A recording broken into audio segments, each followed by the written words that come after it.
Breaking cycles with healing households.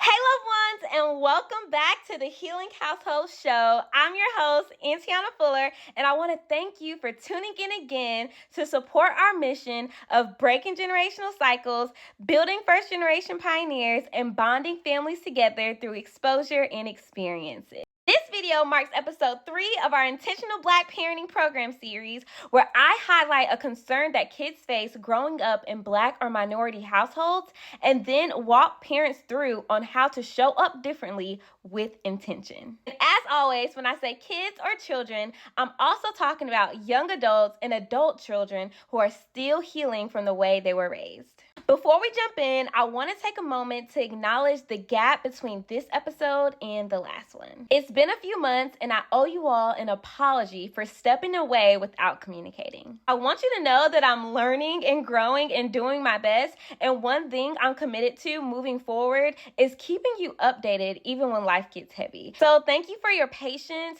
thank you for still being here, and thank you for choosing to tune in again. In our previous episode, I taught parents how to emotionally regulate as they communicate. And the week before that, I taught parents how to apologize. This week is less of a formal lesson and more of an honest conversation around our generational patterns with money. But before we get started, I like to give a quick overview of the goal of our program series and my role for all the new faces out there. The question that sparked the start of this series was the memes and videos around #GrowingUpBlack on social media. And as I was looking and laughing, I thought to myself, if we all live similar lives, is it possible we're carrying the same trauma? So as I began to create this program, God revealed to me 3 key things that are missing in many of our households: communication, connection, and changed behavior. So that's the gist of our goals here: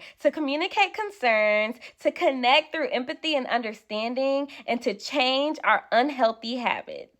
Notice I did not mention another C: condemn. I am not here to shame, blame, or condemn. Just think of me as a mediator here to help you break the cycle without breaking the family. So in this video, I'll break down the 3 financial parenting styles I see most often in minority households. We'll talk about why parents fall into these categories and how they impact us generationally. Then I'll walk through each style and share practical advice for both the parents who fall into that category and the children affected by it. After that, I'll give you 3 actionable steps that you can start today to begin breaking those unhealthy financial cycles, teach you a word that's going to shape the rest of your financial journey, and share a simple homework assignment that is perfect for this holiday season. As always, all scriptures, resources, and ways to donate to the house and to me personally are in the description box below. So grab your paper and pen because we're about to begin. Hey! Based on research and conversations that helped shape this video, I found that parents fall into one of these 3 categories. So let's take a look at this example of parent number 1. Hey, son. Let me borrow a few dollars and I'll give it back to you. Yeah, sorry, I'm broke. What the hell you do with your money, boy? I spent it. How you gonna spend all your money? All your money? I just don't believe that. Man, I don't want to hear that. Bruh, it's my money. Where your money at? How you got a job and you broke? What are you doing? I'm trying to find out who the hell you think you talking to. But no worry, I'll fix that. Parent number 1, we're going to call the big spender. They are always in need of help, often due to generational responsibility or financial irresponsibility. Parent number 2 is the overgiver. So these parents help too much, and it's often because of the neglect or poverty they experienced growing up. And parent number 3, we're going to call the no helper. These parents can, but rarely help because they didn't have any help. They had to figure it out alone and believe struggle builds character. which we'll talk about. This category also includes kids whose parents were either absent or unable to help, so they had to learn how to survive and be financially independent on their own. So now that we have a basic overview of the big spender, the overgiver, and the no helper, let's break this down parent by parent and talk about the generational impact of each one. First up, parent number one, the big spender. And again, these are parents who need help financially because unfortunately they're either taking care of everyone or because they're consistently mismanaging their money. Meaning some Black parents genuinely need help because they are carrying generational burdens. No one broke the cycle before them, so it fell on them. They're supporting siblings, parents, and even adult relatives, so they may ask their children for help because they're burnt out and need it. But here's the problem. This also causes their children to burn out, bear responsibility that's not theirs, and prevents them from building for themselves. Then there are other parents who need help financially because they're irresponsible with their money or make unwise financial decisions. Research says that Black Americans are among the top consumers in the U.S. economy, yet we hold significantly less wealth and ownership, especially in business, land, and assets. We're spending more than ever, but owning very little of what we spend on. That means we're making other communities wealthy while struggling to build wealth of our own, and we have to change that. Because this is the problem in reality right now. Parents are living paycheck to paycheck. Children are struggling too, trying to break that cycle, while also having to reach back and help the parent who is living paycheck to paycheck. Both are just stuck in this poverty trap, and it's not moving the family or our wealth forward. Now let's move on to parent number two, the overgiver. Now again, these parents help too much. They're always giving out of guilt, out of fear of being disliked by their kids, and their mindset is pretty much, I'm gonna do the opposite of what was done to me. Meaning these parents are trying to heal their inner child by becoming overgivers. So the reality here is that parents are taking care of their adult children long beyond the season for it. The money they could be saving for rest or retirement is going to their children. So instead of saving for their future, they're saving their kids. This is all because they associate giving with good parenting because they never had that. And for some, giving with being a good Christian because that's what we as Christians are supposed to do. But it can actually be harmful, and I'll touch on that later on in the video. The problem with overgiving parents is that it can create entitlement, dependency, and hinder your child's ability to problem solve and build independence. These are crucial skills they need, not only to become responsible adults, but to move the generation forward. However, I do want to pause and speak to the root of all this.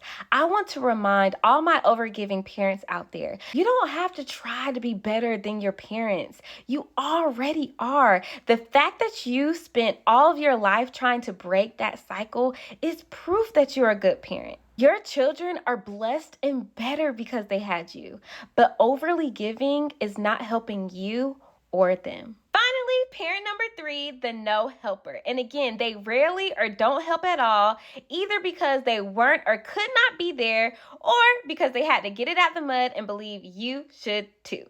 Their mindset is, I did it on my own, so you can too.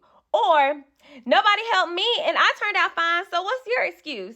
And I want to be sensitive to our parents and acknowledge that this often reflects a survival mindset, not necessarily selfishness. But they often fail to realize that they are withholding support from children who face a different, more expensive world than they did. The problem with this is that it can cause tension between the parent and child relationship. It can cause children to feel neglected, abandoned, alone, and stressed out. And it also hinders generational growth because instead of building with them and helping them along, you're making them build from scratch alone. And if anyone knows how difficult and lonely that path is, it's you. But even without support, there's something powerful that you should know. Research found that 80% of high net worth individuals say that their wealth was self-made. This means that they did not inherit a single dime from their families. On top of that, many of them came from humble working class homes, just like many of us.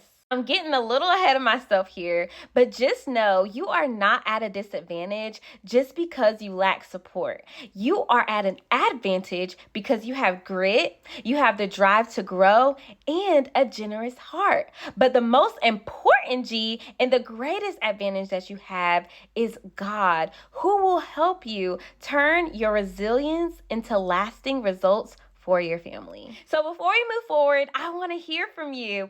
If you are a parent watching, what parent do you think you are? And if you are a child watching, which parent do you think you have? Comment down below and let me know. I would love to hear from you. So now that we know why our parents may fall into these categories and how it impacts us generationally, I'm going to go through each type one more time and give advice to both kids and parents based on which category you fall into. And again, I want to reiterate that this may stretch you a bit, but my hope is not to shame you, only to strengthen you and your household. First up, parent one, the big spender. Kids, if you have a parent who is always in need of assistance financially, you have to learn how to set boundaries and to put your mask on first. Ecclesiastes 3:1 tells us that there is a time and season for everything under the sun. You will be in a season to give, but maybe this is your season to build. Don't feel guilty. I know you are so used to saying yes, but you are allowed to say no. And yes, families should help each other, but not at the cost of your own legacy. If you're constantly giving out the little God is calling you to multiply, you're going to end up in the same position as your parents, needing help and living paycheck to paycheck due to poor time and money stewardship. And I'm not trying to be disrespectful, just honest. Help when you can, but focus on you so that you can help more later. If you are a big spender parent, don't cancel me, but I have a question for you. Do you want your kids to become better than you or to become you? Because if they continue to help you instead of building for themselves, that cycle of burnout and stress and taking care of everybody and etc. is going to. Your children do not owe you retirement. In other words, depending on them is not a retirement plan. Your focus and priority should be setting them up for future success, paying down your debt, saving for retirement, not draining what they're trying to build. And again, I'll share tips on how to do this towards the end of this video. But in sum, don't leave your kids with the burden of taking care of what you neglected to do. Next up, parent number 2. Kids, if you have a parent that is an overgiver, I love you, but it's time to get up and grow up. Don't take advantage of your parents and their trauma. And remember, they're getting older. They deserve rest. Don't run them to the ground. You just can't depend on them forever. I was watching a podcast a few weeks ago where the advice was to have a cutoff age or cutoff date where you will not ask your parents for anything else and stick to it. I offer that same advice to you and encourage that cutoff date to be sooner rather than later. And again, if they offer, it's okay to accept help. Your parents are a blessing and they love you, but it is not okay to rely or depend on. If you are an overgiving parent, don't enable their behavior, then complain that they are where. Sometimes the word no is synonymous with I love you. They'll be mad, but they'll thank you for it later. You are not rejected if your children are upset with you. You have to heal your abandonment and rejection wounds.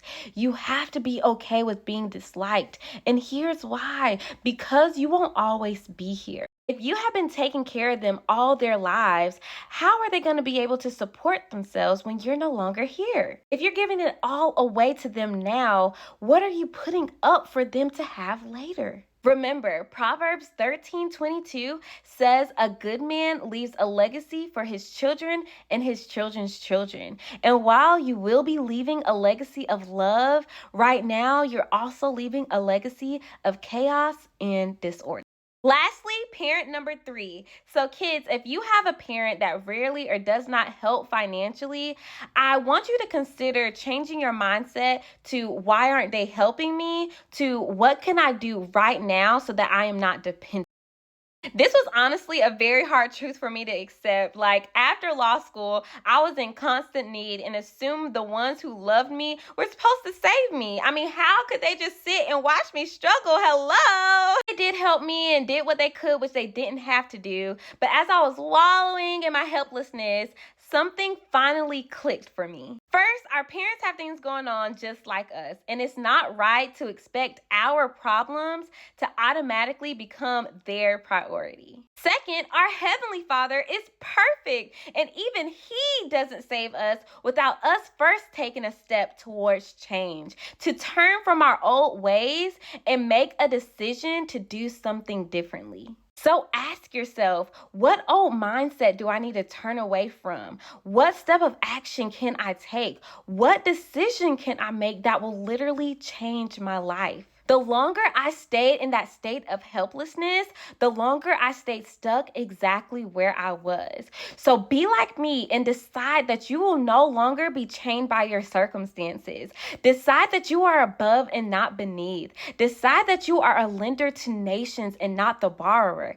Decide that you have the power to dominate and build wealth, and then move in faith and take action like you know it. I had to remember that my success is not contingent on anyone's help or support, but on God's spoken word. He spoke a word over me just as He has for you, and it will not return back to Him void. You are not without help. You are not alone, and you are not abandoned. God is with you, and He will help you along the way, but you have to bust the move so He can move too. Now, if you are a strict teaching parent, I know that your expectations are high because you too had to get it out the mud, but I encourage you to remember how it felt.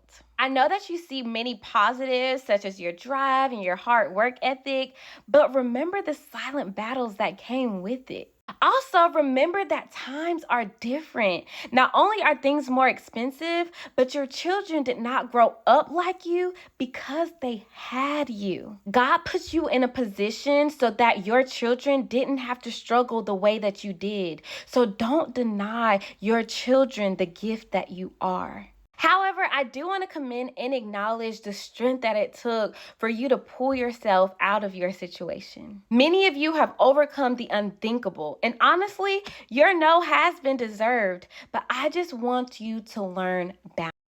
Remember, there's a balance between teaching responsibility and condoning suffering, and suffering is not the only way to teach resilience. If you had to survive without help, imagine what could have changed if someone had helped you. Then realize you could be that difference for your child. So here's my big summary take. The big spender needs financial advice from the no helper who got it out the mud. The no helper needs to learn healthy generosity from the overgiver. And the overgiver needs to learn how to establish limits from the no helper. This is how we break generational cycles in community, because it takes a village to raise healthy families. So is everybody okay? Let's all just take a deep breath. Please know I'm not saying any of this to hurt you, but to hurl you and your family into greatness, which is honestly the perfect place to plug in our previous episode. If you want more tools for staying calm during tense moments, check out episode 2, where I taught how to de-escalate and emotionally regulate as we communicate. Now that we have readjusted, here are 3 actionable steps that you can take to break your unhealthy financial cycles, regardless of which category you fall into. Fun fact, fact, these are also tips that I'm doing currently and personally, so you are not alone. Tip number 1, become financially literate. It's time out for excuses and time to lock in and get serious. Again, if you're familiar with my story, you know that I've always used my pain and poverty as fuel, but I did it in a way of hustling so that I could get out without educating myself so that I could stay out. In other words, I've always hustled to have my own, but knowing how to get money is not the same as knowing how to keep money. And the difference is financial literacy. Now I'm focusing less on working hard for money and more on how I can make money work hard for me. I'm reading books. I'm listening to podcasts. I'm experimenting with different business ventures. I meet with a financial coach every month who is also my dad, who is a self-taught financial expert after growing up in poverty himself. I'll tell you from personal experience, you have to want change in order to experience change. The only way to face your fears around finances is to face your fears. And having that desire and discipline and hunger for difference is exactly what breaking the cycle looks like. Tip number 2 is to steward the little that you have well, because it's not always going to be little. I'm not a parent yet, but out of all the categories, I feel like I would be the overgiver, and here's why. So recently, I met with my financial advisor, and they told me that I have a spending problem.